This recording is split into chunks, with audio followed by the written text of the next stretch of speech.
ஒரு 5 வயசு பொம்பளை பிள்ளைய வச்சுக்கிட்டு கணவர் விட்டுட்டு போயிட்டாருன்றதுனால ஒரு ஆளை நம்பி 10 வருஷமா வாழ்ந்து 30 லட்சத்துக்கு மேல அந்த ஆள்கிட்ட பறி கொடுத்து, இதுக்கு 37 வயசு, அந்த ஆளுக்கு 40 வயசுல அவன் விட்டுட்டு போய் வேற கல்யாணம் பண்ணிக்கிறேங்கிறான். இந்த பொண்ணு என்கிட்ட பஞ்சாயத்துக்கு வருது, மேடம் 10 வருஷமா என் வாழ்க்கையை தின்னுபிட்டு 30 லட்சத்தையும் சாப்பிட்டுட்டு 15 வயசு பிள்ளையோட நான் 40 வயசு நெருங்க நிக்கிறேன், அவன் போறான் மேடம். போட்டோம் நான் சரி, தேங்க்ஸ் டு காட், ரொம்ப நல்லது, தப்பிச்சிட்டேன். இல்ல மேடம் எப்படியாவது சேர்த்து வைங்க மேடம். 27 வயசுல ஒரு வேலைக்கும் போகாம உன் சம்பாத்தியத்தை சாப்பிட்டுட்டு உட்காந்துருந்தானே, அவனை ஏன் தேர்ந்தெடுத்தேன்னு கேட்டும்போது அந்த பொண்ணு ஒரு வார்த்தை சொல்லிச்சு. நான் ஏன் இந்த வார்த்தை சொல்றேன் தெரியுமா? நீங்க அந்த மாதிரி சிக்கிக்கொள்ள கூடாது என்பதற்கு.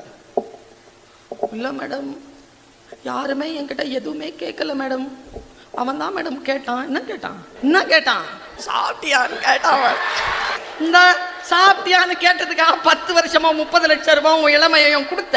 ஒன்னும் இல்ல குழந்தைகளே, ஒரு புக் இருக்கு, ஏன் அறிவாளி பெண்கள் தவறானவர்களையே தேர்ந்தெடுக்கிறார்கள்னு படிச்சிருங்க.